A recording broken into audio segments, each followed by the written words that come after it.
ملاحظة: ما إذا كانت لائحة الحقوق والحريات المذكورة في مشروع الدستور جاءت على سبيل الحصر أم الذكر؟ بمعنى، هل يمكن استنتاج حقوق أخرى غير تلك الموجودة في الدستور أو مشروع الدستور؟ لا نجد بالعودة لمشروع الدستور إجابة واضحة عن هذا السؤال. يعني بعض الدساتير تنص صراحة على أن Of course, they are stipulating clearly these rights.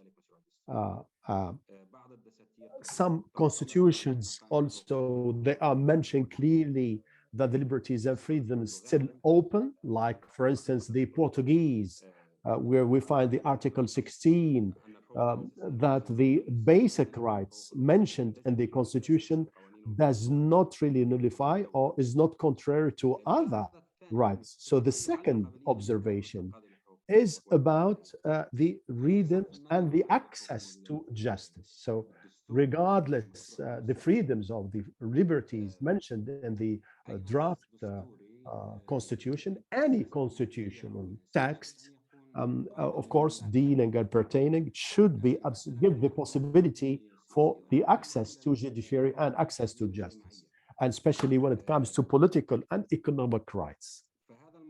So this subject is still a debate when it comes to economic and political rights. So most of these rights is really reflecting political objectives and mainly based on results. So definitely to absolutely get to the judiciary about these resources is rather a sheer intervention, a political intervention. So definitely here we are going to see most of the liberties and freedom mentioned or provided in the Constitution, they are really about, so for example, about the general budget, for example, to invest in scientific research. The third observation is pertaining to the hierarchy of the tax of the legal tax and its relationship. So normally the judiciary system should answer this, and if this draft has been adopted or endorsed, for instance, when it comes to certain articles where it seems to be contradictory. So the Article 7, for example, definitely when it provides for the equality of citizens, and then, so we are seeing that that the Sharia law is the origin of the legislation. So this might have some issues with regard of the inheritance between men and women. So the second point, which is I wanted really to discuss, which is pertaining to limiting freedoms and liberties, because there are 2 or 3 ways by limiting freedoms and liberties. So the first one is to limit each right guaranteed by the constitutions. The second way is based on to have an article that really sums up all the procedures. So it seems that the Libyan constitutions of 2017 is really about the 2 ways. At a certain time, the articles pertaining to liberties and freedoms is really organizing this right, or any limits or limitations pertaining to practicing or enjoying these liberties and freedoms is provides for a stipulate for the limit. But the Article 66, for instance, which is it has got a set of guarantees, and it's really provides for a set of requirements, which is the necessity. The second is the necessity, the need for limitation. So it's not really about the requirements here or the conditions. So it not really so not to take long, Mrs. You're supposed to have just minutes. I will do my best to finish, please. Yeah. So the third point here is the exceptional cases and liberties and freedoms. So we are having two cases: the emergency case and then the customary situation. So here, and of course, both, and of course the conditions, but also the requirements. But an overall, that the proposed legal provision are having some yes, and of course when it comes to other conditions. So, but trying to organize these procedurals and then to guarantee the rights and liberties might make defining or putting this right in very limited way. The fourth remark is the institutions that guarantees the criteria, the standards, and the constitutional standards, which is the judiciary. And it has provided for the independence of the judiciary. And of course, the council, the Supreme Council of the Judiciary, to once again to compose Supreme Judicial Council, where it has been absolutely much more clear. I don't know why in this version there's no focus on the Supreme Judicial Council, and this might impact. And we know that also at the constitutions there's the Constitutional Court, and of course it's this point has been a controversial, but also it has established certain independent bodies where a lot of constitutional systems are existing, which is really going to enhance the transparency and fostering the respect of human rights. And among the most important of the constitution bodies, and where the Libyan constituent has withdrawn from Tunisia in 2014, pertaining to a group of constitutional bodies. But about guaranteeing these is the National Institution for Human Rights, which is called the National Council for Human Rights. So I don't know if this body is independent with a large latitude. So these are the sum of points. And thank you very much for your attention. Thank you very much, Mr. Dia. So thank you very much for your respect of time. I just want to tell the public here this document where its ideas have been absolutely in brief.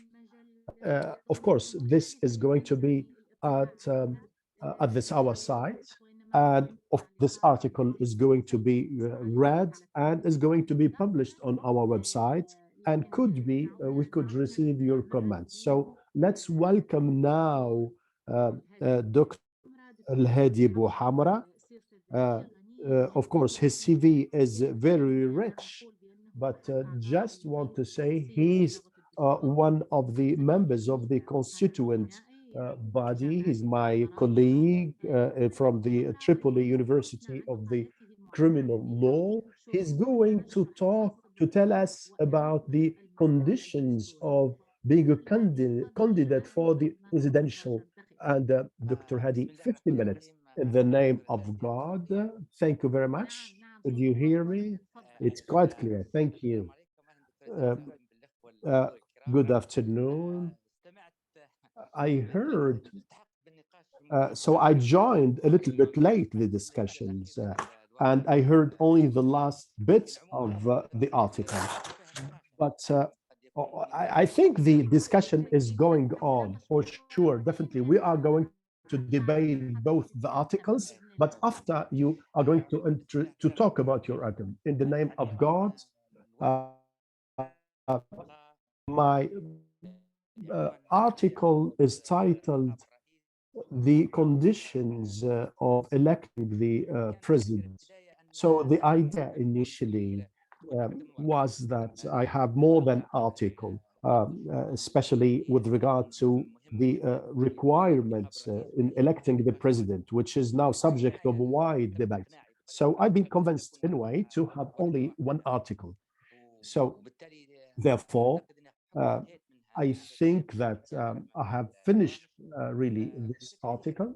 So the idea is that in the constituent body, at the beginning, there has been a trend, and based on the people's calling and the participation of the people and of the public, that the president be elected directly by with the there has been a refusal to elect the president indirectly. So since the initiative, it was just like uh, that with the necessity to the president for the president to be elected directly by the public. So so how to the president to be elected, the mechanisms, but the main obstacle for electing the president. So definitely, when the UN mission, uh, uh, um, so despite the fact that the law has been issued and the state council being issued, so the UN mission has come up with the alternative of the project is the base of the grassroots base.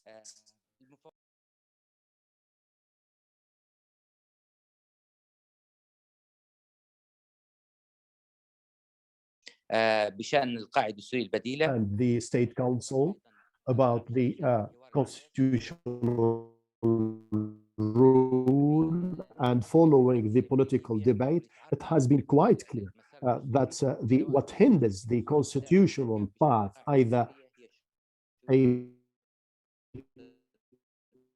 permanent one, it's absolutely there are three.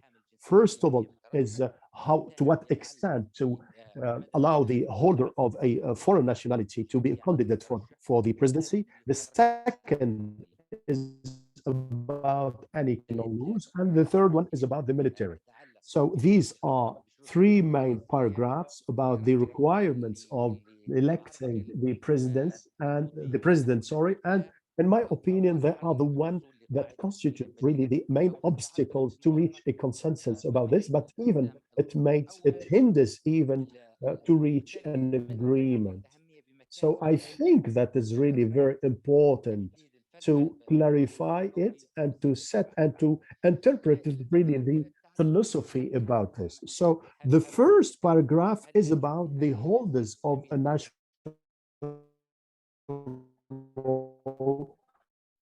or foreign nationality. So foreign nationality to be candidate for the president, for the president of the republic. So the first one, yeah, as of the holders of the foreign nationality. So should we provide for to ban the candidacy of a holder of a national? What are the arguments either to allow or to ban it?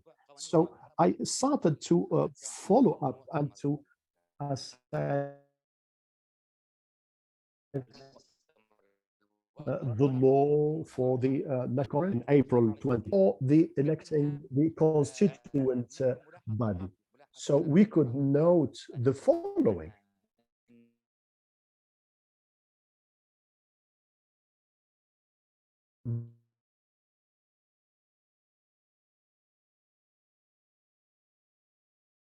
That there are because he's a holder of a foreign nationality, but also there has been a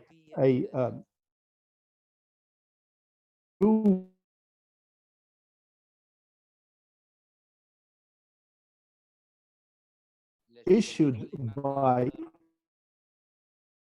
the right position superintendent. So definitely there are two teams.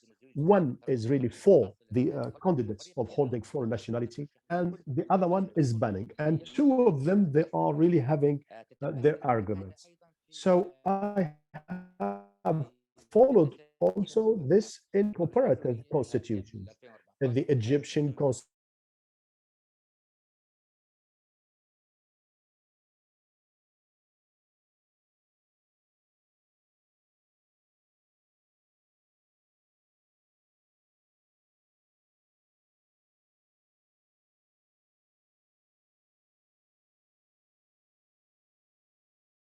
of a foreign nationality. الحجج المؤيدة والمعارضة وفلسفة كل رأي، الفلسفة التي يعتمد عليها كل رأي. يعني حاولت البحث عن بدائل ممكن توفق ما بين الرأي، وفي النهاية بهذه المسألة انتهينا إلى ما انتهت إليه الهيئة التأسيسية، وإلى عرض النصوص الواردة في مشروع الدستور بخصوص ترشح حاملي الجنسية الأجنبية. الشرط الثاني واللي هو مهم جدا اللي هو يتعلق بسبق الحكم القضائي، أن من سبق الحكم عليه جنائيا. المسألة أيضا تشعبت في ثلاث اتجاهات رئيسية خصوصا داخل الهيئة التأسيسية أو حتى the constituent body, and especially with the discussions that have been conducted in Libya about this issue. So the first trend is stating that normally that the candidate for presidency should not have a final verdict, and the final verdict is absolutely the judge, and any person who was not the subject of a final verdict could be a candidate for the president. The second opinion says that a criminal verdict could be issued, and the base for this, the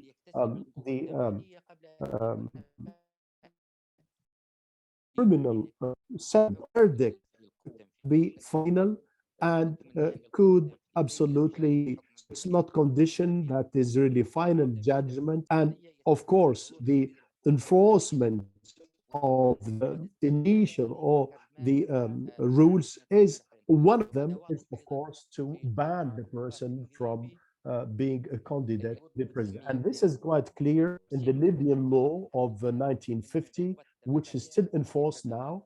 So, which is really banning from being a candidate to the president, but also sometimes when he's convicted for the with a prison and of course with the capital punishment. So of course in absentia also the rule of course could that the rule in absentia could be definitely be enforced some of the judgment but not. Of course he could some of the initial verdict could be enforced and the others. So another one is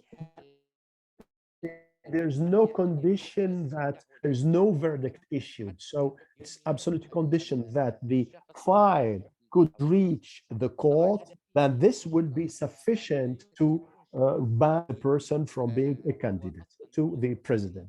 And of course, maybe it could be the subject of a charge, a criminal charge, and this would be sufficient absolutely to ban him from being a candidate.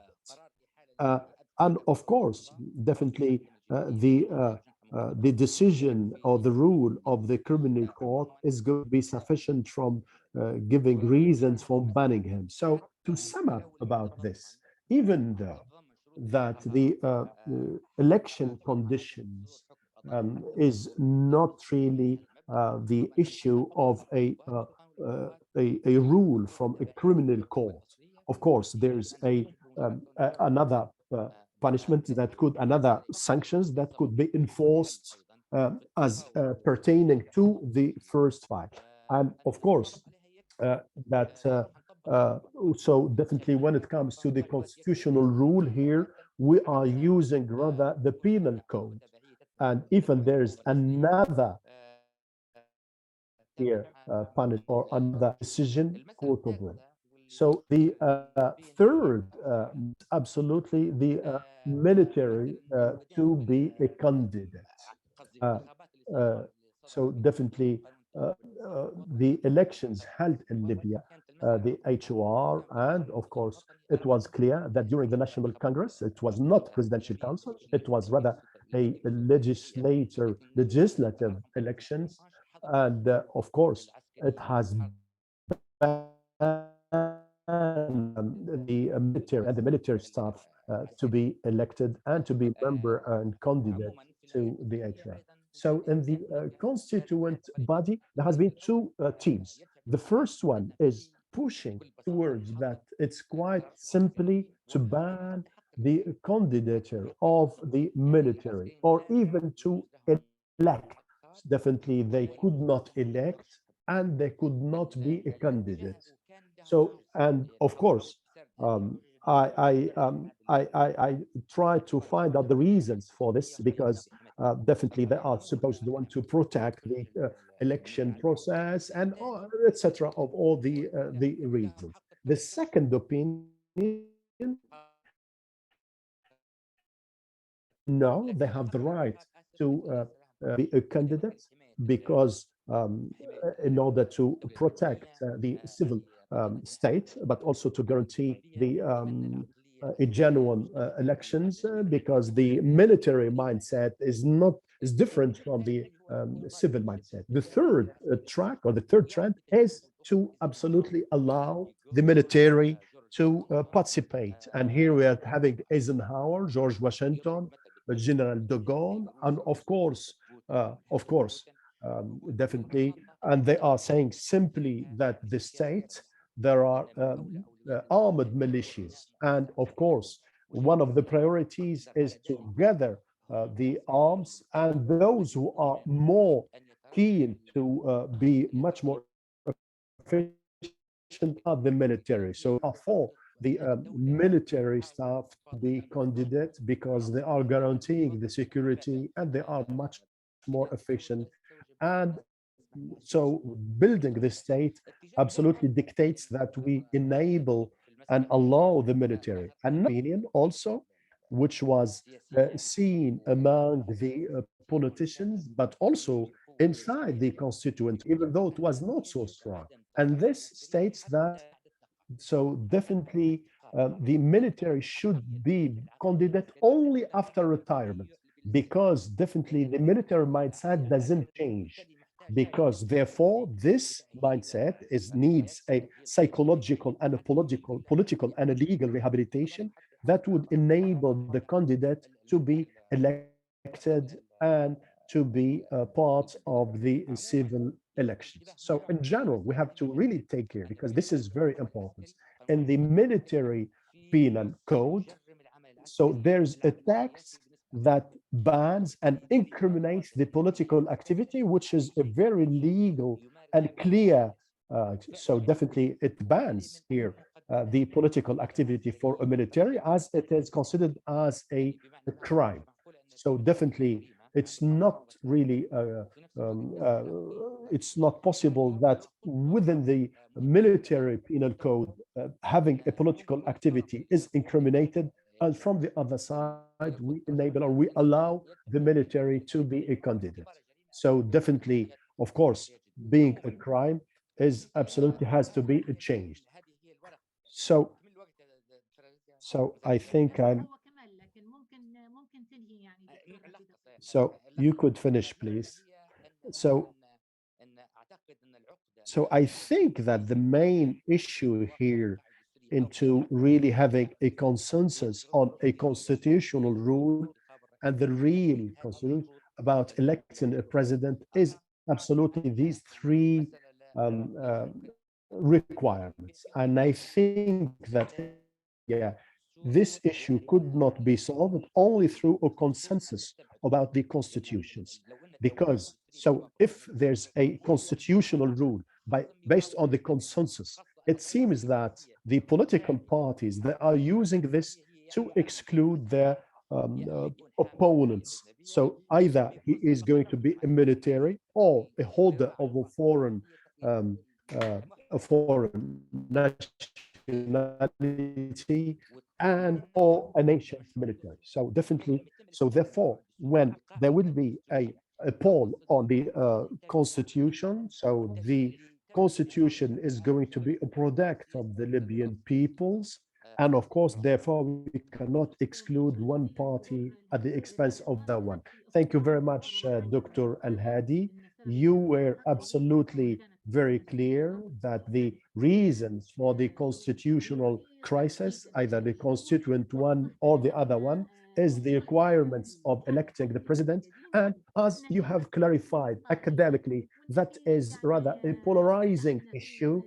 And it seems that a hard right wing and a left hard wing, and we need really in between certain ideas. And definitely here, the Libyan people should be consulted and should be asked about his will and his opinion about this issue. So with this, with the Dr. Hadi article, we are going to start the two articles, discussing the two articles, Mr. Diaz's article talking about the guarantees, the constitutional guarantees of the human rights, and then we are going to talk about the second article about the constitution draft, but also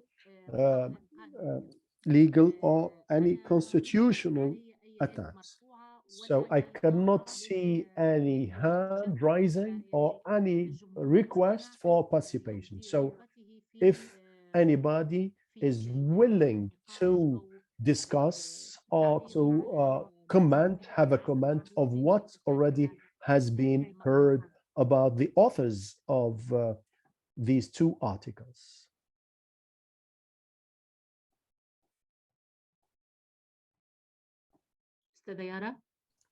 Mrs. Yara? نعم دكتورة أنا كان Yes, عندي please.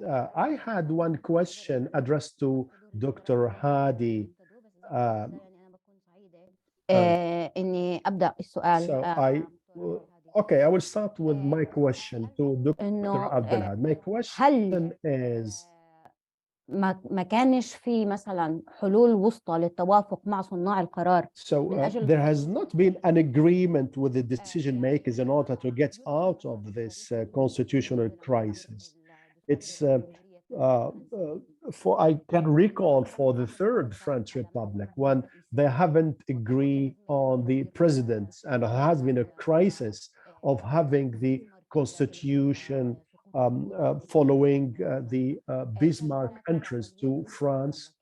And of course, there are, and has been agreed to have the presidents for 7 years. And of course, they said that 7 years is going to be very long. And then they have gone to the Third Republic. And this the reason why we are having a republic in France. So my question is, so didn't we find any way for innovative ideas in order to get out of this crisis? Second, is there any possibility to have such an initiative to go out of this crisis? Dr. Hadi, of course, the question is absolutely very important. I think there has been some attempts to find a middle ideas. So one of these solutions is the constitutional announcement that stipulates clearly that the poll should have gained the 2/3 of the voters. So definitely there has been some unbalance in the demography in Libya, of course. So therefore, that's the based on the referendum, of course, the constitutional draft could really have the majority. So definitely we could find a geographical balance about the referendum. And of course, the quorum could not be reached in one single region. So therefore, this absolutely what has prompted the negotiations about the referendum and the referendum law. And of course, the referendum law has divided Libya into 3 regions, the Barca, Fazan, and Tripoli. And then the referendum is not going to be endorsed only when the constitutional draft is going to have 50+1. So it means it's not sufficient to have 2/3, but additional 50+1 from each constituency. So like this, of course, there will be no effect of the demographic distribution of Libya. So even though this hasn't been enforced, and of course the first rule was at the front, and when I tried to find some transitional phases, and of course they really find difficulties to really get over this phase. So the second opinion was, so they are saying that controversial points, and of course they are saying that there's an opposition towards certain articles. So the question are, what are these controversial articles? So in the political agreement, there's a certain article that enables and allows that the HOR and the state council, they are going to agree on a certain issues, and of course they are trying to find solutions. So of course there has been a call for HOR and the council state to determine the controversial articles and to have the alternative. What is the solution that could lead to certain consensus? So, but neither HOR nor the State Council has determined these articles, and they were not able to find an alternative, a solution. So to follow in detail this issue, and especially with the consensus and agreements of the State Council and HOR, following so many meetings in Cairo and elsewhere, we find there are really and of course they are really so of course they are all halting and of course stopping at the electing of the president. So of course they've been having an agreement about the legislative, but when it comes to the conditions and requirements of electing, all has failed. I think that these are some alternatives. Other also alternatives has been mentioned. Can we elect the president not directly or the international suffrage, but through the legislative by the 2 chambers, and even also a constitutional monarchy has been mentioned. But also this could be in a momentarily, not really on a so definitely شكرا دكتور الهادي على هذا الإيضاح. معنا دكتور إبراهيم البابا طالب مداخلة، فليتفضل.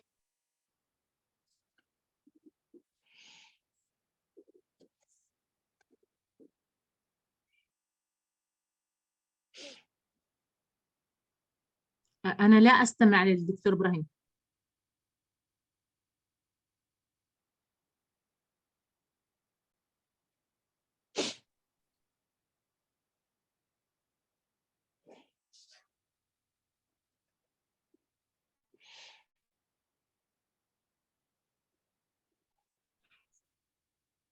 دكتور إبراهيم متصل. دكتور إبراهيم في حد متواصل معاه؟ دكتور إبراهيم البابا.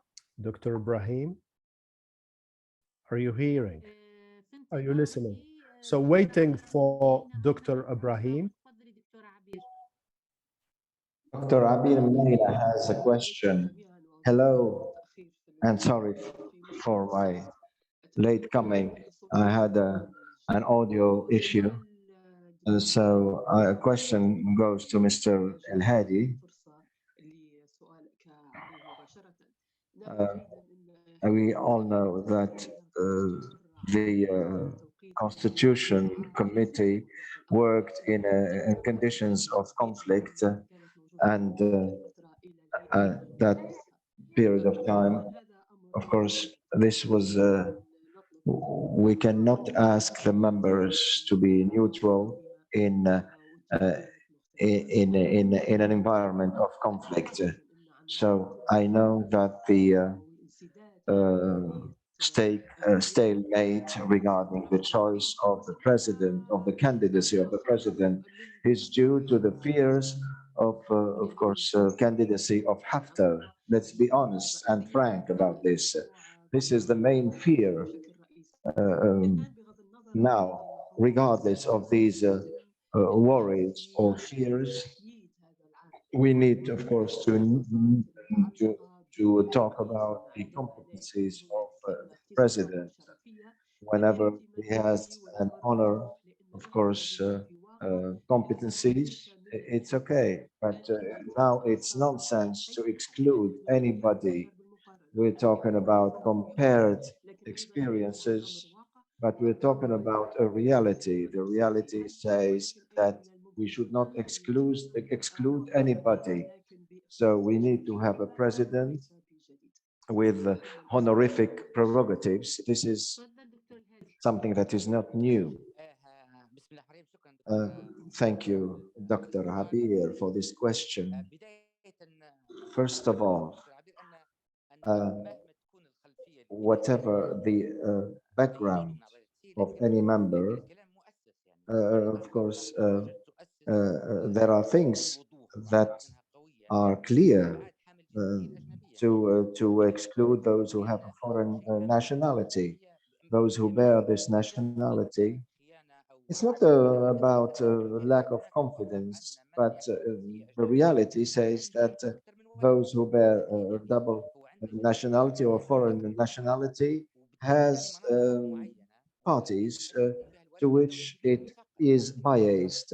So that's why we talked about the Libyan citizenship only in the double nationality. It poses big problems. So we need to keep the president of the state from these legal issues related to double citizenship. So therefore, it's not targeting certain individuals, but it's a question of principle. In fact, the constitutions, most of the constitutions forbid the candidacy of a person with a double citizenship. Even the Australian, Tunisian, or Algerian constitutions say that they have more restrictions regarding sovereign positions, whether in the positions related to the legislative power or executive power. We are not targeting certain individuals who have a double citizenship, but it's only a philosophy regarding the candidacy to occupy these positions. As for the military, it's not about one person from the military, but it's only about protecting the electoral process and the civil state of Libya and the nature and the mindset and the training of the military. So does this, of course, meet the requirements of the civil state? So like it's posed in the other constitutions, it's only about something objective to forbid military personnel to be candidates. Also for the persons who have been through a trial, who have been, of course, judged and sentenced, even with the first instance court, these cannot integrate the electoral process. So for there are, of course, cautions that are made at this very high position. So there are certain requirements that are necessary. On the other hand, Mrs. Abir talked about the honorific prerogatives of the president. We are not setting up a constitution, but a draft constitution. So here there's going to be a referendum. Therefore, it will be necessary for the constitutive committee to get the opinion of the citizens and organize a referendum. Mrs. Abir knows this very well, and she moved with us to many cities. And the most requested thing by the people was to elect a president with full prerogatives or authorities. So it's not a request to have an honorific president. We need to have, of course, a permanent constitution that meets the needs of the Libyan people. The solution proposed by Mrs. Abir can be taken in consideration for a constitutional basis that is temporary. But here we are talking about the referendum that was really followed by the Libyans. Thank you very much for this answer. We still have 2 questions so far. Mr. Hassan Tadana, go ahead, sir. Hello. If Mr. Ibrahim is ready, please go ahead, take the floor. I will wait, no problem. Go ahead, Mr. Ibrahim. We were waiting for you, by the way. Even before the intervention of Dr. Abir, who had a problem with the audio. Thank you. Welcome to everybody in this important discussion. I would like to make a comment regarding the first paper presented by Mr. Via. He talked about many important things, such as issues related to freedoms. I have 3 points I would like to mention here. There's something important النص الدستوري اللي خرجت به regarding the constitutional text and the background of the drafting of these texts. There's been, of course, a question related to the preamble, and there's been a number of proposals before. This is the second draft produced by the Commission, and there was, of course, a vision of a precise, of course, wording and drafting, and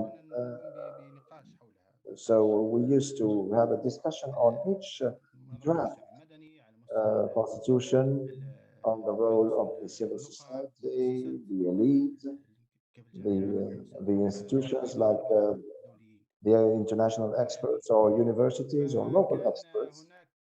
So there was the problem we faced is that the drafting will, of course, talk about the history, description of the history. So there was some objections regarding the fact to talk about former periods which were negative periods, like the former regime. And they made some objections regarding the cutting any links with autocracy. They understood it as something directed against them. So the cultural components said that there should be a hint and we should mention all the provinces and geographical components of the country. So we said that the fact of drafting the constitution in the preamble with many details could pose many difficulties. So there was, whenever there are some discrepancies or divergencies, they just don't talk about it. So we decided that this preamble should be, of course, shortened. The gentleman talked about the quotas or percentages regarding some rights. This was mentioned when we didn't put figures, for example, regarding education, and percentages should be, of course, defined. But of course, the percentage could impact the legislator. We need to have a very deep study about these percentages. And the other thing related to the Islamic Sharia in the constitutions of the Arab countries and neighboring countries, there was, of course, the Sharia that was mentioned in different ways after a deep discussion.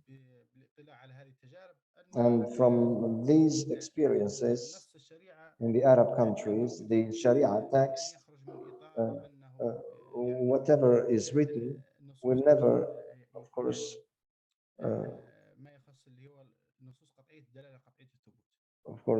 will be always based on robust evidences.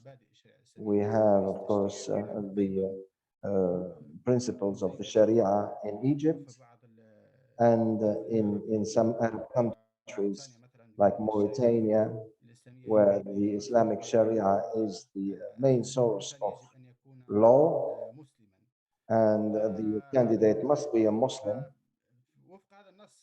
And according to this text,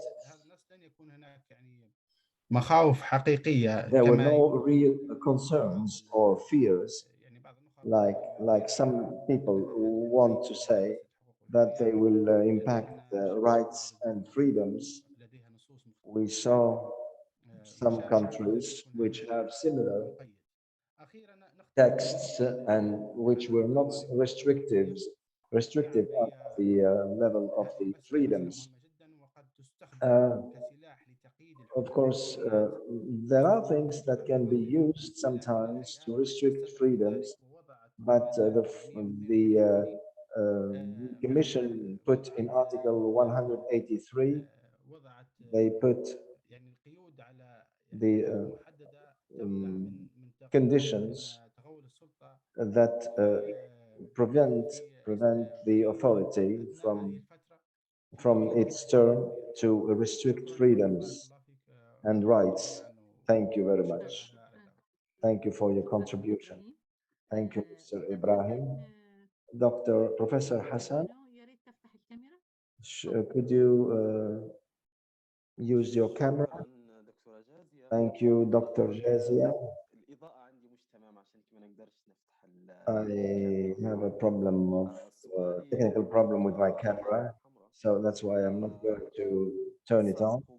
My question to Mr. Muhammad, I have asked him 4 years ago, the same question from him or from anybody else. I didn't get any answer. So my question, we see that the problem of the draft constitution, the actual one of 2017, or the constitutional base we are talking about now, is it the only obstacle we are facing now? The election of the president, but are there other reasons, according to this, to you, why this draft constitution is refused by some parties in Libya? And my second question is the same one I asked you 4 years ago. In the article Article 1 concerning the conditions of the candidacy of the president. So this point cannot be assessed, evaluated. You say he should be Libyan from Muslim parents. How can we know that his parents are Muslim? why did you put this condition? Because it's very vague. If we say this is not a problem when we talk about the presidential elections, but we find the same thing for the members of the government, the chief of the government, in addition to the conditions to be candidate in the parliament. If I am a Libyan citizen, I have the expertise, the competency to occupy a position in a ministry or to be an MP. Why, if I'm not a Muslim, suppose I'm not Muslim, I have another religion or I don't have any religion, it's the fact that I am not a Muslim prevents me from reaching the parliament or be an official in a ministry or be a member of a government. Thank you, Professor Hassan. And these are questions, of course, that are not part of the three conditions that have been mentioned during the intervention. Thank you. First of all, the first question to Mr. Hassan, is it the only obstacle regarding the non-acceptance of this draft constitution? I think there are objections against from the federalists who are against the draft constitution. Here, this objection is very clear. There is also an ideological objection from the religious people, for example. But I think, in my opinion, according to my interpretation of the scene in Libya and the negotiations between the HOR and the Council of State, the main obstacle that prevented, of course, the presidential elections is, of course, the conditions of the candidacy to be a president. So when we follow the scene in Libya, the main obstacle, not the only one, but the main obstacle which prevented the referendum from taking place and the agreement on the constitutional basis, everything is related to the conditions of candidacy for the position of president of Libya. The other thing is how can we assess whether this person is a Muslim or not? This is something that cannot be assessed because those who pretend the opposite should prove it. The fact that a person is, it doesn't say publicly that he's not Muslim, it means that he's Muslim. So the condition cannot be proven. But those who can prove the opposite, that this person is not a Muslim, they have to prove it. Whether this condition is relevant or not, well, this is the fruit of discussions and consultations. And you know, there is the nature of the society that has to be taken into consideration.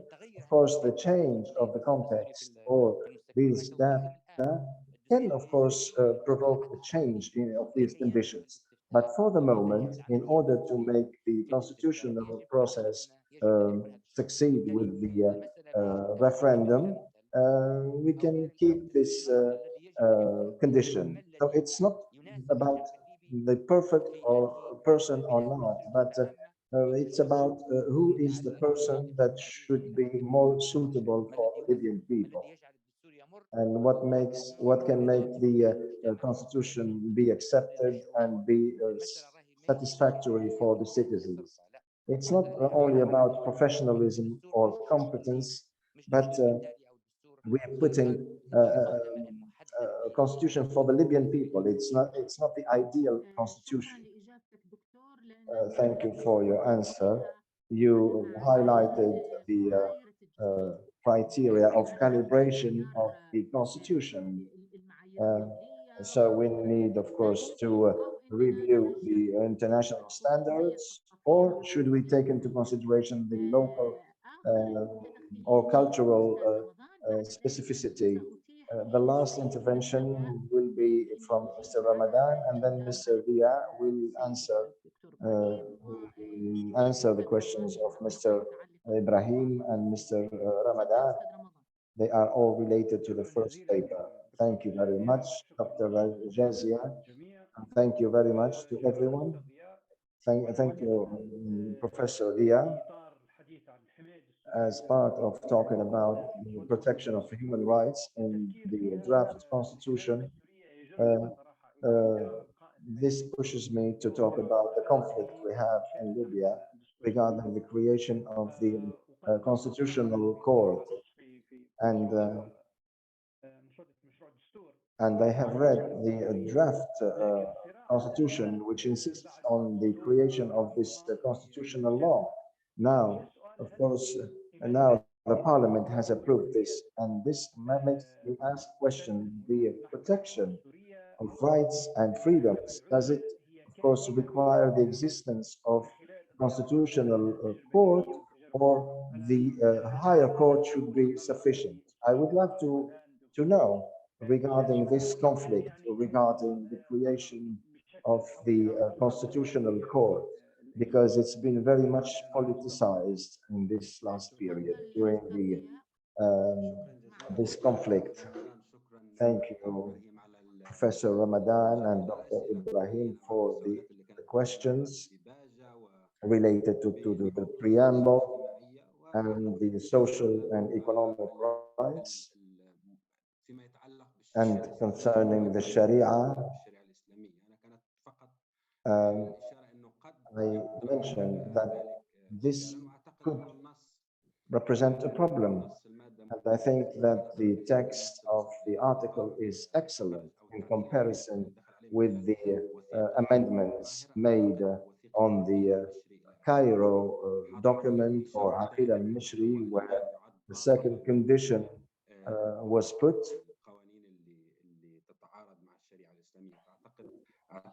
Whenever a law is against Sharia, this law is considered non-valid or not valid.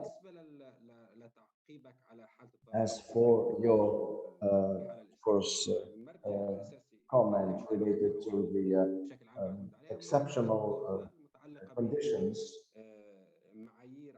here we're talking about, of course, the criteria. The draft constitution mentions three main articles which talk about the emergency cases, 87, 88, and 89, including 89 concerns the restrictions in such cases. So there's also the how we can manage these scenarios. This must be precised accurately within the Constitution, how we can declare the state of emergency. There are conditions, and there is a timeline that has to be defined, and the decision of declaring the state of emergency can be reviewed from the parliament or from a court or from a third party. And this exists for all the two cases. The problem that was posed by the draft constitution is with Article 89 regarding the implementation of the two cases. Here we have the law, despite the fact that the law talks about the situation of exception. And here I reiterate the possibility to put other, of course, force majeure. And the main thing here regarding freedoms and rights, even in cases where of state of emergency, there is a set of rights that cannot be impacted, like, of course, the right to go to justice, but it doesn't exist for the other rights. And article in one of the hyphens, bullet number 2 of Article 89 says that we need to take into consideration Article 31, 32, 33, and 34, like the prohibition of torture, but it doesn't precise this very clearly, whether these articles are submitted or not submitted to restrictions in emergence, in the cases of course, cases of emergency or state of emergency. Or for the constitutional justice, this is a very political question, but here we can think, we can discuss, of course, there's, of course, the constitution that is above all laws, but the question one can ask, once the draft constitution is issued and once we have a term given to the constitutional committee, can we set up a law for the constitutional court before the constitution is adopted? So this is the question we can, of course, ask at this level. Once again, thank you very much for the nice discussion. Thank you, Dr. Hadi, Professor Dia. Please, this is Professor Jazia. I have some remarks regarding the paper. Maybe these remarks could be useful. We would be happy to listen to you. During the last intervention, you talked about Article 189 with bullets 32, 33, and 34. Here we have the necessity to be committed to respect these points. So it means that these articles, the Article 31, 32, and 34, must be respected. And Mr. Ridas talked about, of course, the higher Council of Justice. So, and its mission, which is not so precise. So, and the composition is not clear. So there is a statement that talks about its composition. So if we define this composition in the constitutional text, that would be better, because we have many models regarding the higher Council of Justice, where we can have, of course, a Ministry of Justice. So the fact of not precising the composition of this council, which can make us shift from one model to another. Maybe we could put the MOJ as a component of this council, and then afterwards we can move to another model where the MOJ is not represented. So we can shift to the models freely from the northern model, North European model, and the South European model. So this cannot represent any constraint, the fact of shifting between one model and another. You talked about the restricted rights. I think, in my opinion, we need to read the text in a very inclusive way. So we need to think of a very important article which says that international treaties are above national laws. So the state must ensure this. So the international treaties are part of the constitutional structure. Every treaty signed by Libya is part of the legal system, because it has a higher level than the national laws. The other thing regarding the draft law or the draft constitution, the Constitution gives all the guarantees. Of course, this expression, which says by what is defined by the law, this is very limited, because when you say this, as if you are giving a legal proxy to the legislator to withdraw or to take away the core of the rights. And this is very important. Thank you, Doctor. You enriched the session with these reactions and interactions. So I go to Mr. Ramadan for the second session. Thank you, Doctor and Mr. Shakura. Thank you to all the interveners.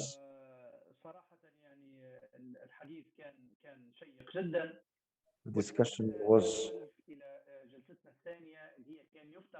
So now we are to the session, second session, where with 3 articles, but unfortunately, because Dr. Koni is not with us today, so definitely we have taken the Mrs. Shakura article, and it's about the constitutional standards, and it's about the criteria standards and guaranteeing freedom and liberty. So there's a question here: is the text sufficient only by protecting these liberties and freedoms?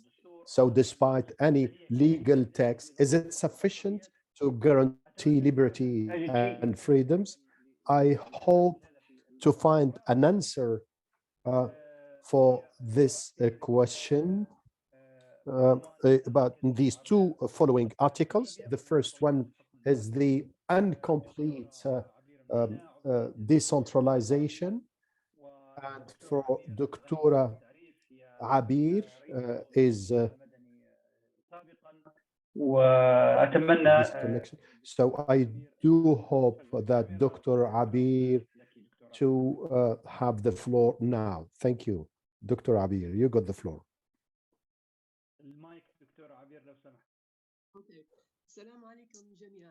Good afternoon. Is it compulsory to have my cam on, or is it right?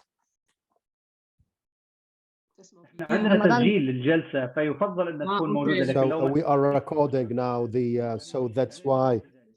So it's not compulsory, of course. So no problem. So I have some issues with the batteries of my mobile phone. Anyway, no problem. Thank you very much for Adala for all, and Mrs. Ramadan and موازين and all the colleagues to have me. So I would like to reiterate about the title of this article, because I found the word or the term that is really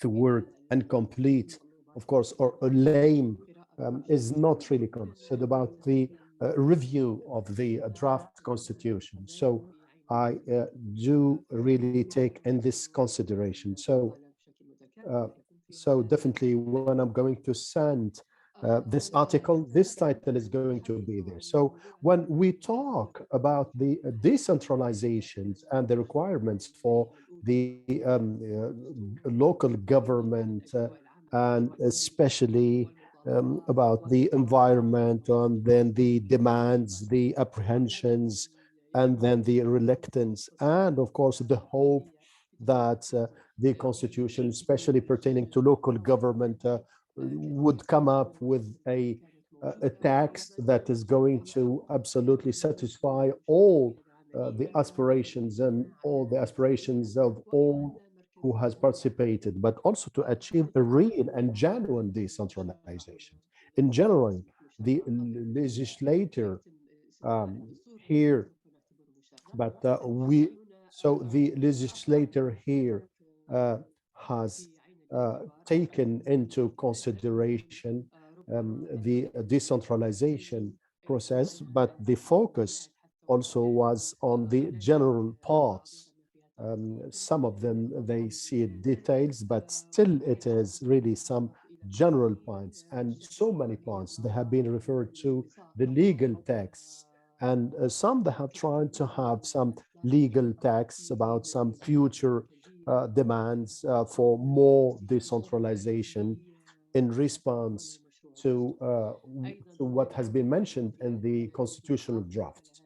Of course, there has been some critics towards this article. The main critic for this article is we are going to detail it later on, but at the beginning, allow me to remind there has been, we know all that the constituent body for drafting the constitution.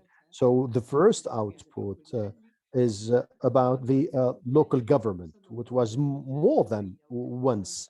So definitely the first output, of course, this was reflecting the committee of the local government with not really more than 5 members, and they didn't agree on a special regime.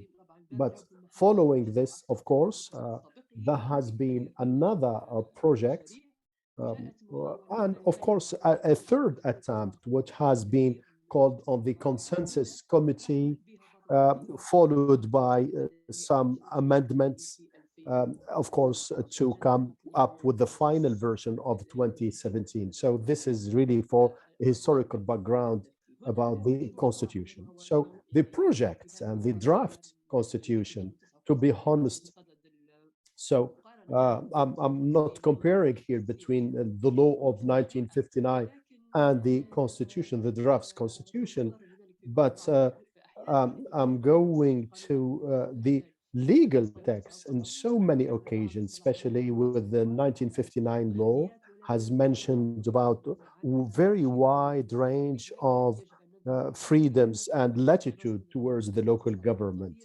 But of course, the text should be without limitations, but didn't really yield any positive results. We know that decentralizations, the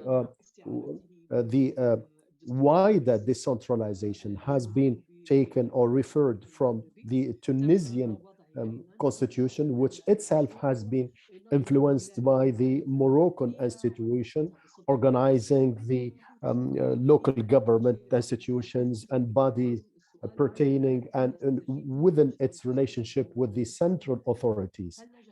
So this project has succeeded by coming up a model about decentralization and local government, because when we talk about local government, we should really, based on this concept, should be responsive and reflecting the requirements of local government, because everybody, and Mr. Ibrahim here with us, everybody knows that the local government is absolutely an all-inclusive system where the central government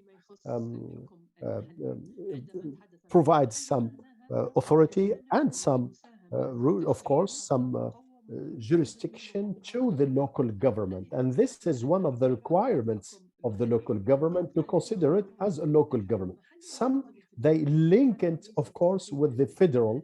And of course, this is not true, because the local government is participating at the legislators, at the legislations, but also even in certain countries, we could really here indulge in local government, and especially when it comes to financial, administrative, and political aspects, could be within the framework of a very simple administration where there's a non-condition of a federal system.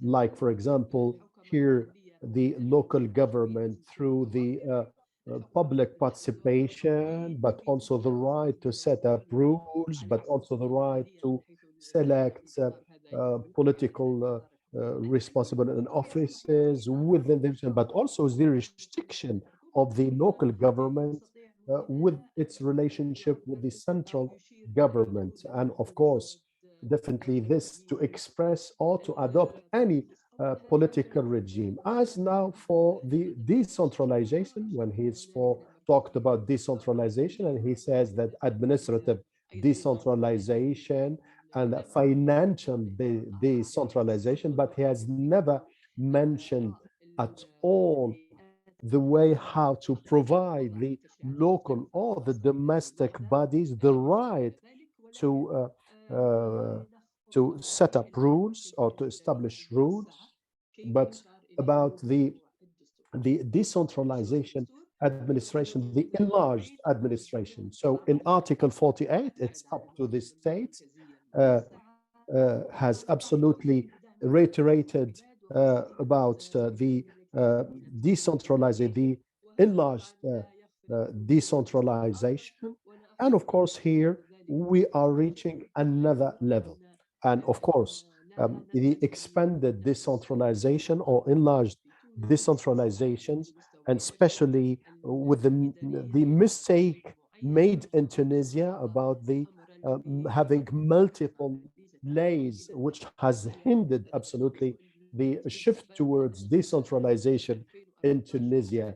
And this since 2014 up to now, where Tunisia is absolutely incapable of really endorsing or enforcing the decentralization system, where Tunisia is much more stable politically, at least, and security-wise, more stable than Libya. So this project and so many articles has been inspired from so many articles of the Tunisian constitution of 2014, where we have seen that the chapter of the local government in the Tunisian by the local government in Libya, and I think that the President Kais Saied has changed it by trying to change the local authority by the local government. But even prior of the president government, there has been what we call the local government. So now in the chapter of about the administrative decentralization, so the term here is has been inspired from Tunisia, which is where we could consider it a positive, as the domestic or the local bodies are enjoying really independence financially, administrative, and financial administration, but also to managing the management of the local and the domestic bodies are free to manage, but also the freedom of spending, but also the freedom organization and establishment, but also redistributing here the jurisdiction between the central and the domestic. And the issues here is always in the legal, but also in the legal text in order to enforce this detail. But also this is mentioned in the law of 1950 now, where so many resolutions where it not even a single point where it has been enforced, these articles or these chapters. Of course, so many provisions, they haven't been enforced, especially with the political representativity.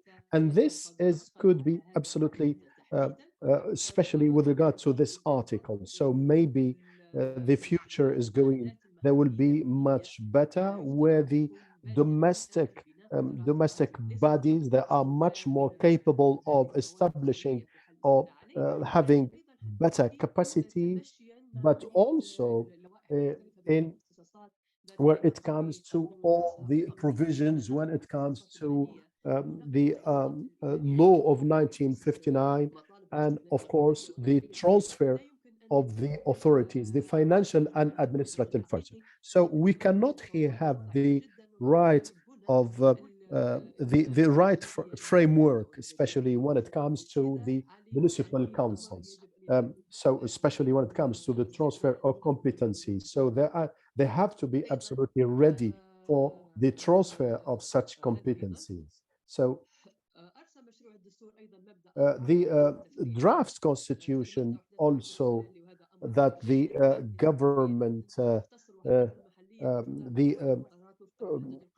the domestic, the domestic bodies, and it comes to absolutely the jurisdiction, but also the competencies that are going to be conducted independently from the central authorities, and what are the and all these details are very important. I don't think that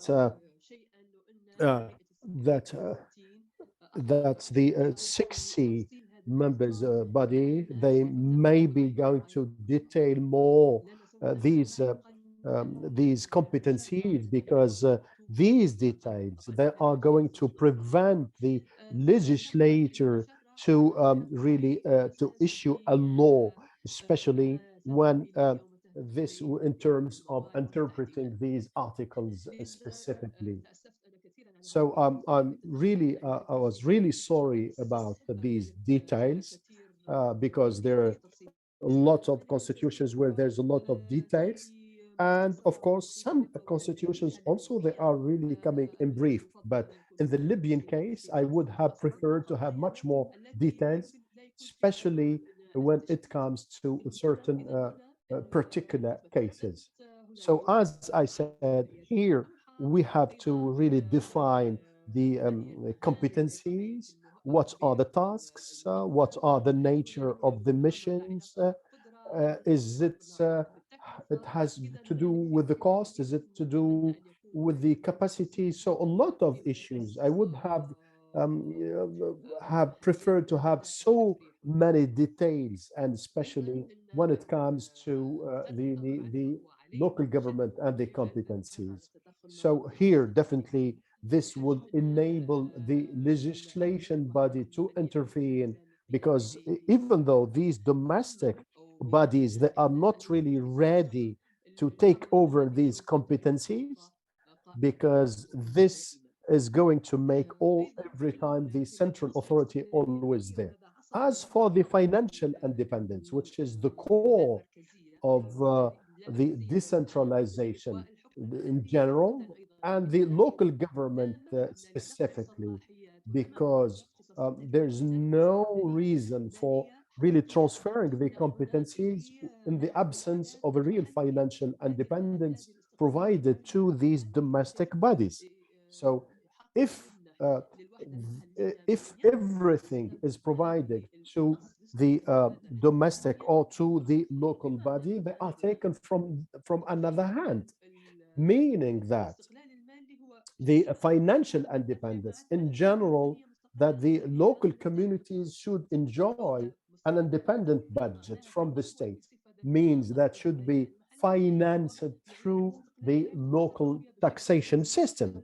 And this is a main criteria. That means, of course, should be independent and should levy taxes independently from the states. So here we see that through Article 42 about the governments, and of course to the local communities, and of course these incomes, and of course so many competencies that haven't mentioned, and one we call about autonomous resources, and of course definitely here, and when it talks about funds, grants, and credits or loans.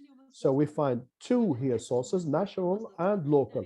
As for the national resources, we know very well there's this scarcity of autonomous resources, the incapacity of raising taxes, but also of having limited incomes, but also the municipalities, they are really lacking of a culture, but also a lack of certain competences when it comes to economic aspects in Libya. So definitely here, it is absolutely to push these local communities to rely financially on the central authority of the central government, especially when it comes to employment, but also to the administrative cadre. But also we know specifically when it comes to the administrative sector, definitely there's a over-employment of staff pertaining to a social and economic reality. So apologies, you still have 2 minutes.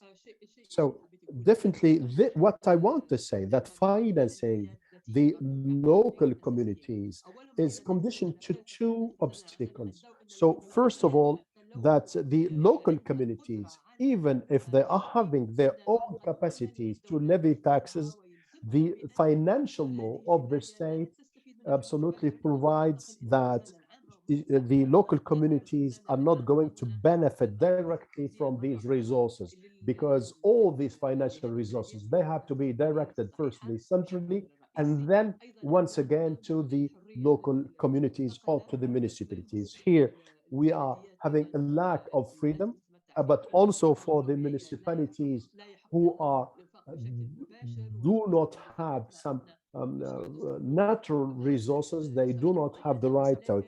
And of course, there's a quota provided by the new constitution. So if we are going to talk about the financial independence, definitely the state financial system and laws have to be amended. So we have to rethink about the legislations and laws, because to adapt, to amend it towards and to direct towards a real decentralization, but a real local government, but also taking into consideration the real governance dimension, of course, to issue and to draft new legislations and to establish really general legal framework for all the municipalities. So definitely we should have much more clear articles and much more expressive in terms of societal partnership and societal participatory approach with regard to the local government. So I'm done. Thank you very much. Thank you very much, Doctora. Honestly, Dr. Abir, you have made a thorough explanation for all the aspects of the legal text that they have mentioned and dealt with local government and decentralization. But also, in order to, the floor is given straight away to Mr. Hassan Kadano, an activist, and the former chair of Adala for All, for his article about the equality in citizenship. And of course, the word is you. Thank you very much, Mr. Ramadan, and thank you for all the participants. So as we are running in time, I'm trying to going to sum up. So my article is talking, of course, the principle and the failure of equal opportunity, but also of equality in the.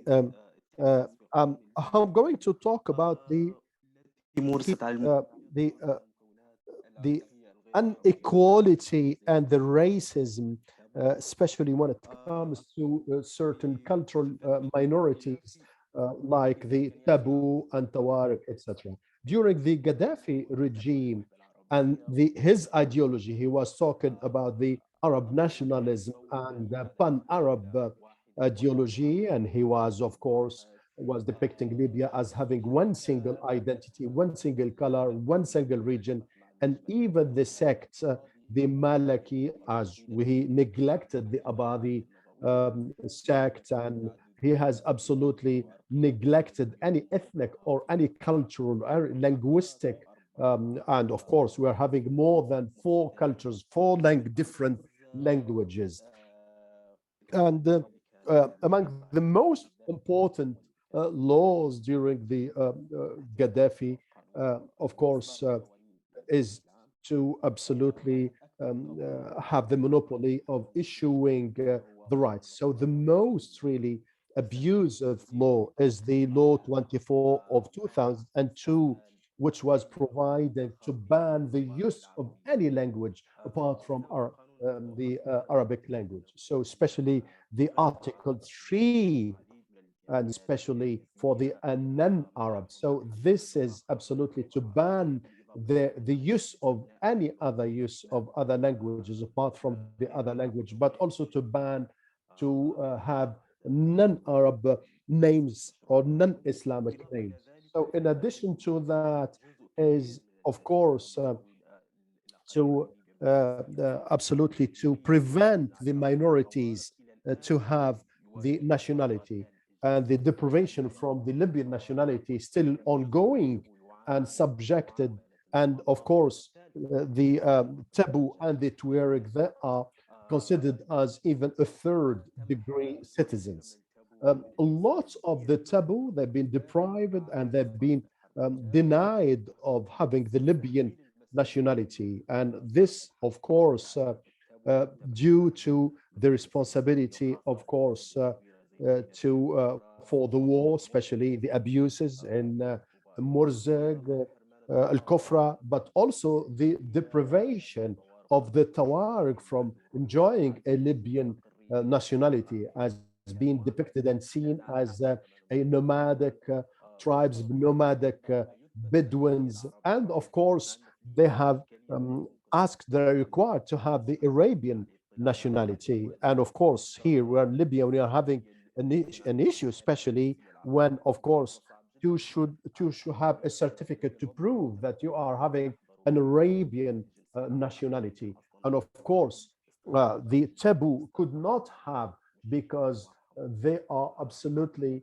could be excluded as non-Arab, as non-Arabian in this regard.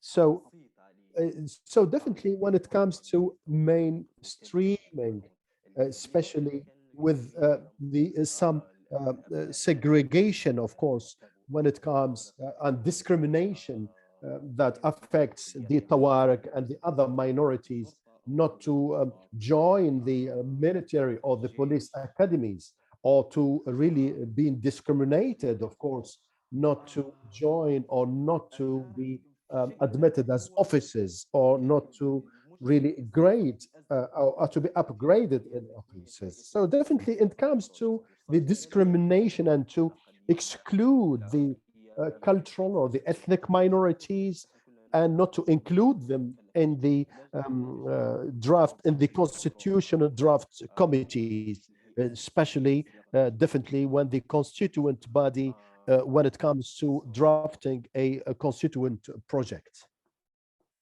I think we've been disconnected. Yeah. So this, the General Congress has assigned a committee to draft the constitution, but this committee, of course, failed to take observations from the representative of the cultural or ethnic minorities. So they have worked, and then the draft law, of course, with an addendum annexed to that the taboo and the other cultural or ethnic communities, they are going to have a quota of, and to be represented by 2 seats in each cultural or ethnic community. And the General Congress, of course, has issued an electoral draw in the constituent body in 2014, and then we have gone to the elections, but the taboo, they have boycotted the elections. Of course, this constitution draft and the constitution draft. So later on, the General Congress, of course, has made a constitutional amendment, the 7th one, especially with Article 30, where the has adopted the consensus when it comes to minor cultural and ethnic minorities. So especially any article that would affect the minorities in the constitution. So I'm trying now to review certain constitutional articles. So the first thing and the most important, controversial point about the representative of the ethnic minorities. So at the beginning, the article is really very nice. It talks about the cultural rights, and Libya is very proud of its cultural and minority groups, as it is part of the Arab African world and Mediterranean. And Libya is proud of the mix of languages, the Arab, Tibu, Amazigh, and the heritage and the cultural heritage.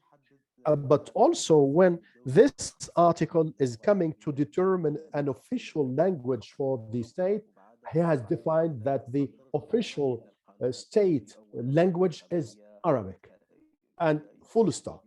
And of course, definitely he has failed, of course, to include other languages in the tissue. So the use of the unified national language in Article 2, we find a clear discrimination because it's contradictory to the Article 9 as it is based on discrimination based on the language.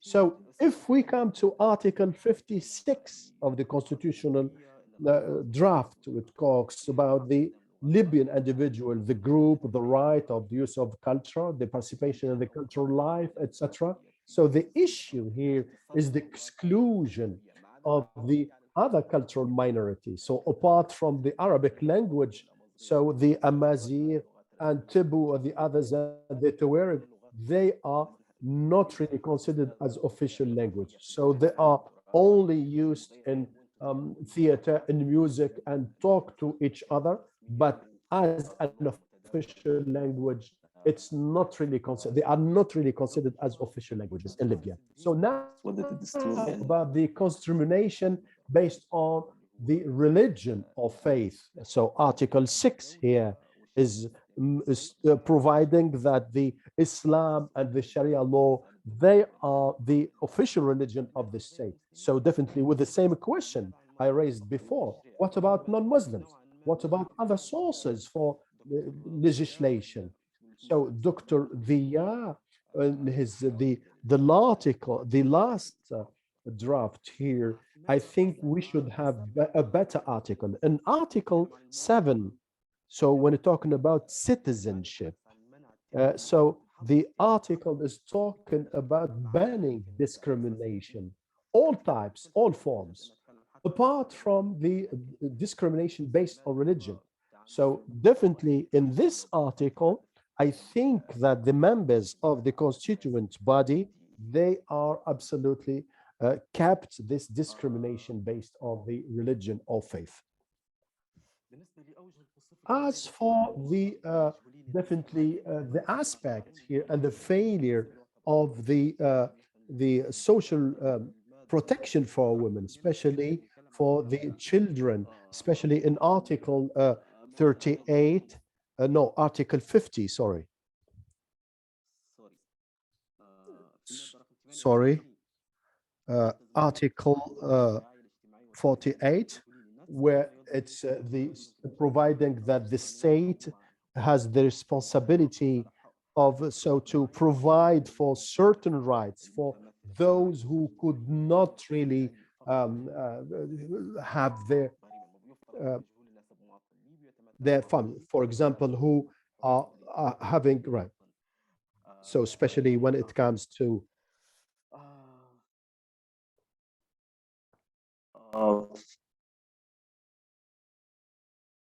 الجزء الثاني والجزء The second part is related to the regional models of citizenship, especially Cameroon, or we can take the Iraqi and Moroccan ones as possible solutions. In the Iraqi and Moroccan article, they recognize the importance of racial diversity in their countries.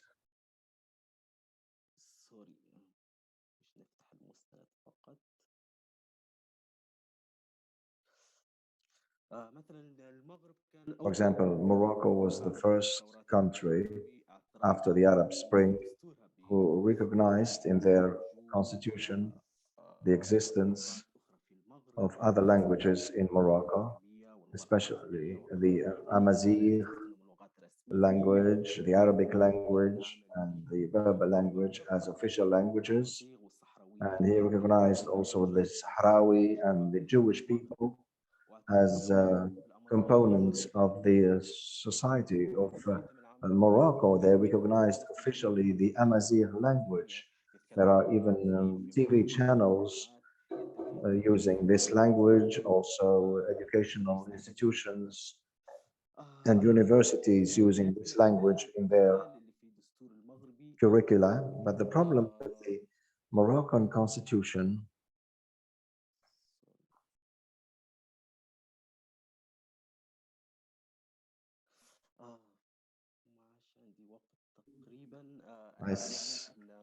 I think I don't have enough time, so I will move to the conclusion. The draft constitution of Libya, this draft constitution has made some progress regarding the insistence to avoid any repetition of the drama that took place in Libya before. But the constitution does not put an end to discrimination according to gender and race. It still has some contradictions. There's a search for justice, and also there are some privileges that are given to the Arab entities. The others have not been recognized officially, even though they didn't offer any sufficient guarantees for these minorities to have their social, economic, and cultural rights guaranteed by the Constitution.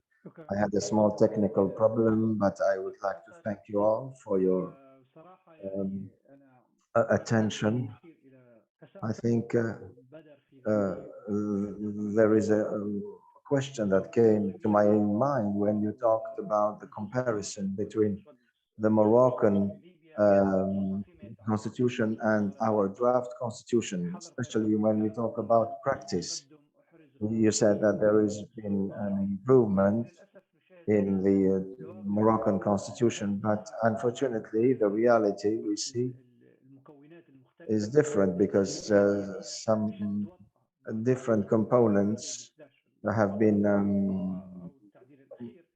many times aggressed, like the Reef movement in Morocco after the revolutions in the Arab world. So these offenses are increasing even more than in the past. Do you think that the text is enough to stop all these things? So I will give the floor to Dr. Jazia, and then I will.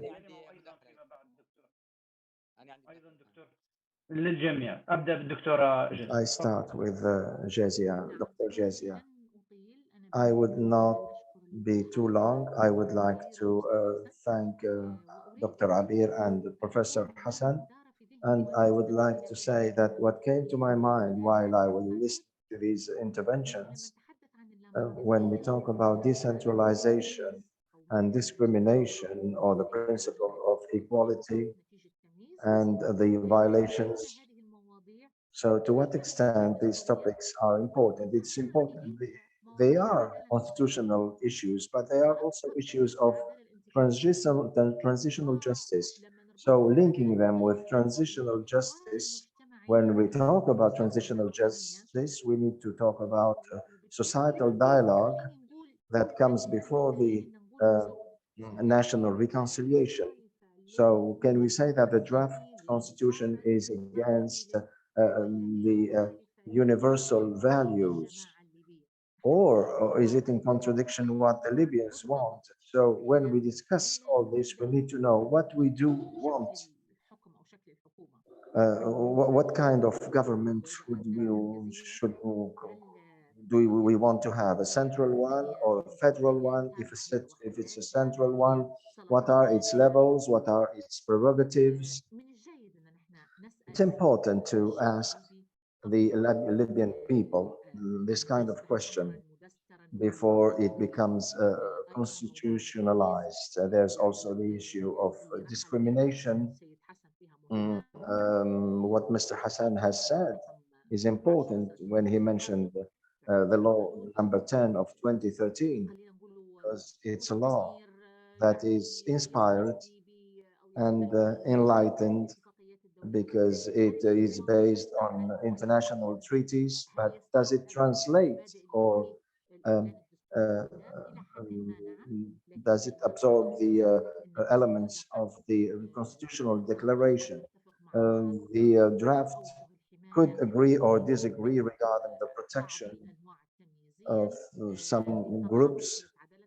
There's also the problem of the transitional justice, which is still to be discussed by the Libyan people throughout the dialogue. Thank you, Dr. Jazia. Dr. Ibrahim, please. Welcome back. The floor is yours, sir. Can you hear me? Thank you very much for the two papers that have been presented. But there is a common point between these two papers, even though they are different in their topics. There is a mixture between the issue of the objective and the means to reach the objective. So I was heading the commission, and I proposed the three provinces. So I think the only solution to decentralization is the federal system.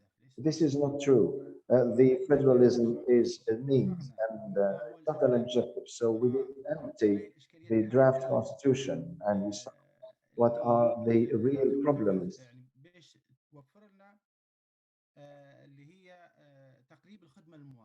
And what are the obstacles that are preventing us from offering the best services to the clients or to the citizens? Sorry, we have the same problem with the minorities. They think that the only solution to ensure or guarantee the use of languages and developing these languages is constitutional, is putting them in the constitution. This is not true. We have the example of South Africa and Morocco. Since 2011, the Amazigh language is an official language, but in reality, it's not used at the level of the state, for example, in the ministries. So so there was in 2006, there was a discussion regarding the Sudan federalism or central government, etc. In Sudan, they said, in Africa, we give a name to a newborn person after this person is born. So we as Sudanese, we need to take care of the Libyan. Now we need to take care of the Libyan specificity, geographical, historical specificities, and gender specificities. And we also need to take into consideration the international standards, because we are not going to invent the wheel once again. As for the remarks made by Dr. Habib regarding the local legislations, this exists in the draft constitution. We have, of course, we have Article 147, which gave the authority to issue laws and decisions to the provinces. So do you mean the legislation is the fact of issuing laws. Is it for the interests of Libya? If we have a problem at the national legislation. Imagine if the provinces start issuing laws. And the other thing is we should look at the constitution as one entity, one unified unity. So we should not make a fragmentation within this constitution. So we should have, of course, a council of representatives that deals with the local government, and this chamber or entity could cover the 3 regions. So the issue of local legislation, I think we've put so there are many experiences. So in comparison with the Tunisian and Moroccan constitution, we have put, of course, an extended decentralization.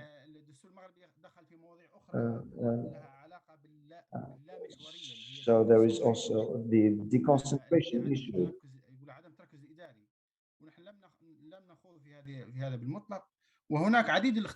So there are many, of course, differences between the Tunisian and Libyan constitution.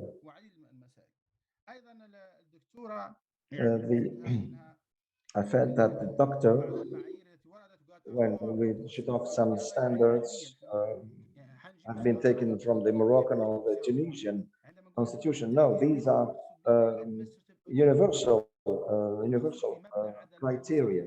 We're talking, there is no proxy. And this, what has been afterwards, has been clarified clearly in the future texts by 3 issues. First of all, the financing issue, and then the intervention or interference, and then the oversight. So it was very clear that the decentralization is going to happen. So the sorry, apologies, Dr. Brahim, you still have one. So the subsidiarity principle, and of course, which is really so this level of the subsidiarity provides really much larger authority and jurisdiction and latitude for the local government. So definitely it's quite clear of the finance, which was in the article pertaining to with 6 criteria for wealth distribution by the national and the local levels. And it was quite clear. Finally, at the beginning of the work of the constitutional constituent body, especially in terms of procedure, as there are so many proposals, which was not organized, in fact, because we are having a lot of shortcomings, as a lot of bodies, they are working independently, but by working with the specialists and with the Libyan, of course, this proposal has finally set up to come up with its really final version, and it has got through very difficult really phases. So here, the constitutional text should be read according to its really background. Thank you very much. Thank you for Dr. Hadi, please. Dr. Hadi, apologies, because we are at the last 15 minutes. So it's possible to sum up in 3 to 4 minutes your point of view. So first of all, thank you very much for all the brothers and for Dr. Hassan, for others. I would just want to reiterate that in really the constitutions, so there's the basic law and the common law and the constitution. So definitely the criteria, they are really different. So the local government laws, they are among the basic laws. So definitely the HUR here should be endorsed by the Congress, where the representatives from the regions. So definitely it's rather a basic law. So the local government law is rather a basic law. So it has been endorsed, and the criteria of being endorsed is absolutely different from a common law. So the financial system, the law is according to the constitution and according to the requirement, and is also a basic law where the two chambers should endorse it and should ratify it. I think Dr. Abir has been criticized the actual financial system.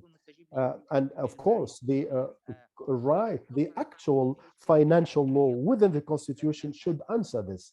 And definitely, if there's any possibility to issue a law from the governorate or the region, we are facing another issue, which is having a multitude sources of issuing law with the really serious impacts on the judiciary system, and especially when it comes to the a federal court. And of course, therefore, the idea that the decentralization, and of course it's up to the local government, is going to lead us to other profound issues.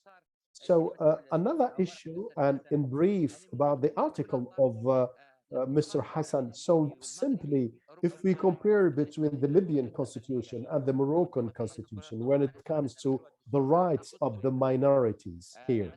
So for instance, in the Moroccan constitution,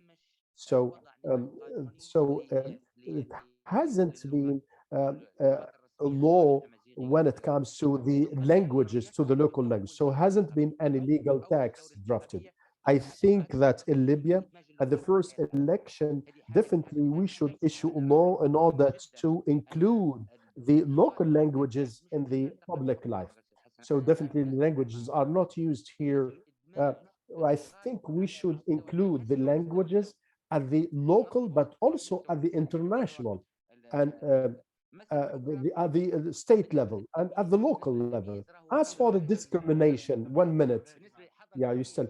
As for discrimination and banning the discrimination, so either gender-based or race-based or ethnic or language-based. Thank you very much. Thank you, Dr. Yara. Apologies, Dr. Yara. If you could sum up in 2 minutes, please. So, because we'd like to come to Dr. Abir and Dr. Hassan. I will be very brief. Dr. Ibrahim and Dr. Abdel Hadi has absolutely mentioned, but I wanted to thank Dr. Abir for these valuable interventions. I would like to reiterate for what Dr. Abir has said and unsaid, would come back to the issue mentioned by Dr. Ibrahim and the idea of what Dr. Ibrahim has called the deconcentration. That means the state prerogatives and to transfer them at the local level. And of course, at the draft constitution and the idea of to provide more guarantee for decentralization, or maybe it could be later on to be defined the legislative as to allow much more freedom and latitude, or maybe it would enable the states institutions really to control the whole political life. So Dr. Hadi has mentioned it. I would like to reiterate, which is really having a relationship with the other constitution. I think it's the Congress or the Consultative Council. Yeah. So the Congress and its relationship with the deconcentration or decentralization, and especially when it comes to determining the competencies, and it has got something to do with the number of the regions of the governance. Is it maybe to provide more power to the Congress and maybe it's going to take into consideration the regional representative or the geographic representative, and to have some legislations in order to protect the decentralization. So I would like also to Dr. Ibrahim, of course, the Libyan constitution draft, which is a step forward in terms of protection of the minorities in Libya, especially that so many cultural rights, etc. So my question is pertaining to the Maghreb countries and fighting extremism. So do you think that sometimes the exaggeration in representativities of certain cultural components, that the constitution will be based on minorities or on sectarians? Yeah.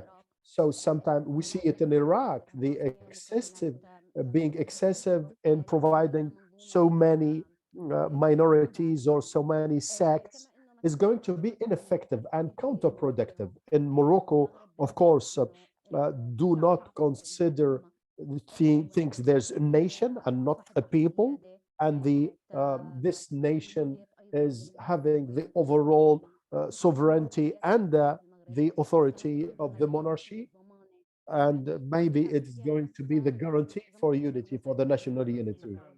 Thank you very much, Doctor. So the non-existence, does it affect maybe? So apologies, we are running out of time. So the floor is for Dr. Abir and then for Dr. Hassan. Dr. Abir, the floor is yours. Thank you very much for the questions. There are some similar questions. I'll try to answer some. Absolutely. Dr. Jazia, for the decentralizations, and of course, all these issues, they have to be treated within the framework of transitional justice. And of course, we have debated and participated, and we thought that the decentralization is a type of reconciliation, because certain remote areas and their frustration of not really enjoying of the economic and political development. So the real decentralization, the genuine one, which has been focused, of course, here maybe they would have been considered an opportunity to get into other projects. So there's those who are considering it as either to be separated, and others who are considering federalism, or they are looking for a kind of an umbrella that would fulfill the development needs. So as for the other question, and as for the main question regarding the deconcentration, this is the main fear here for the non-clarity of the competencies, but also on the competencies, but also on is the competencies that are going to be at the local or domestic level or to the national level, and of course on which level is this competencies are going to be provided, of course, along with its financial resources.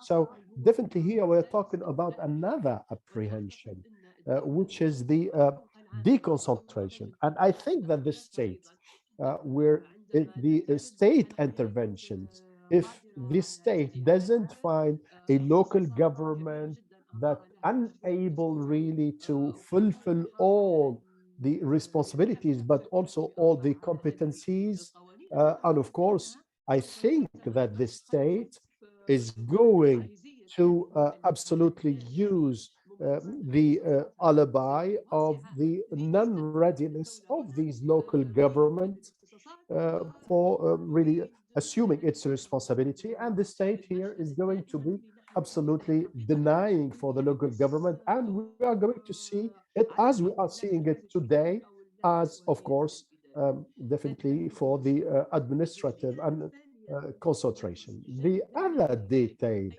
pertaining to the financial debate. So all of us, we are seeing the constitution as an overall and an inclusive part.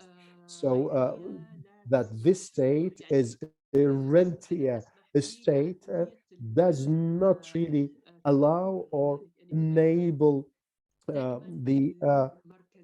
how to say it, and of course it sees only by a central income, as the state is, as a rentier state, does not allow to have any other type where the local governments or any local or any domestic body to levy taxes or to have important incomes and to enjoy it or to benefit from it independently from the central.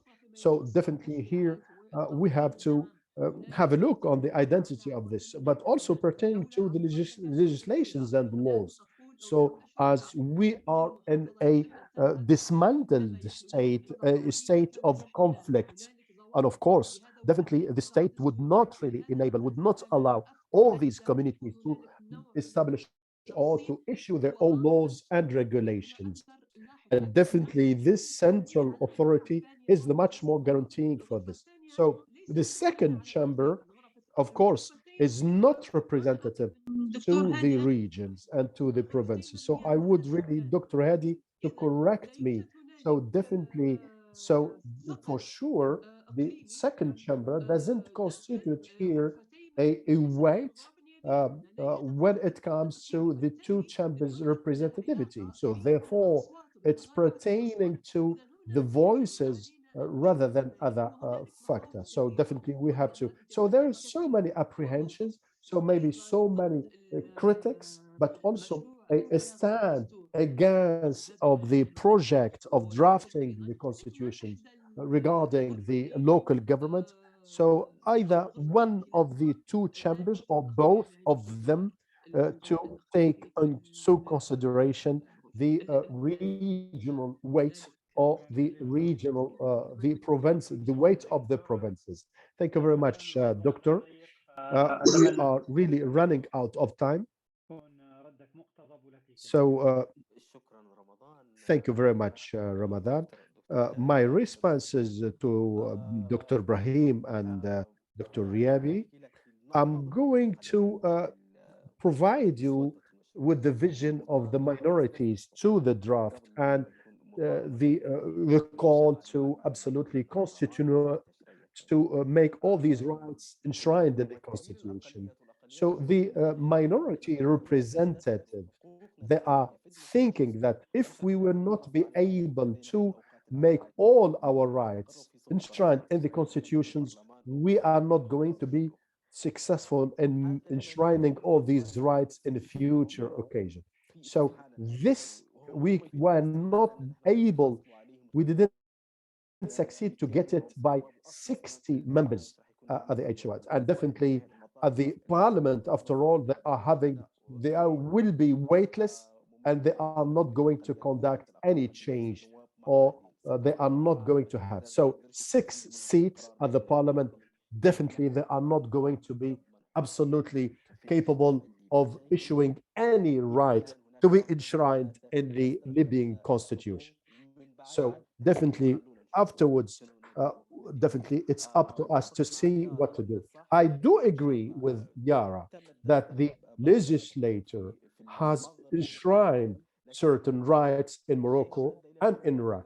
But this in Morocco or in Iraq, for example, has been conducive that the political authority has been divided based on a sectarian considerations. And in Morocco, as Dr. Hadi said, also the Moroccan legislator has taken this, but definitely without any tangible results. despite the fact that the Amazigh language is an official language. It's not a marginalized local dialect or local language. Thank you very, very much. Thank you very much for all. I'm really grateful for your participation at the end. It was a very rich session. So thanks for all the authors and all the participants. And the floor is for my colleague here to end this session. Thank you very much, Ramadan. Thank you for all the participants. It was a very rich session. In fact, I don't have an intervention, but I have some remarks with the interventions and the questions asked.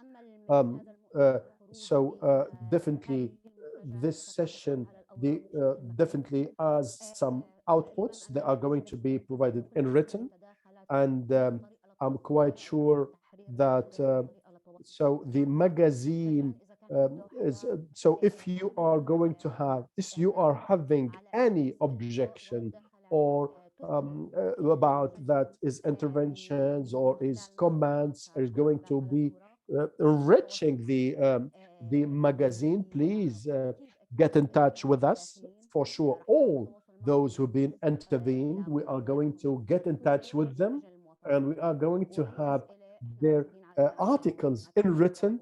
And of course, we are really very happy to answer all your questions and inquiries. Thank you very much for your rich debate, and thank you very much for participating. Thank you. Thank you, Yara. Thank you all. So here I announce the end of this session. Hope to see you in future sessions on Thank you. Thank you. Bye-bye.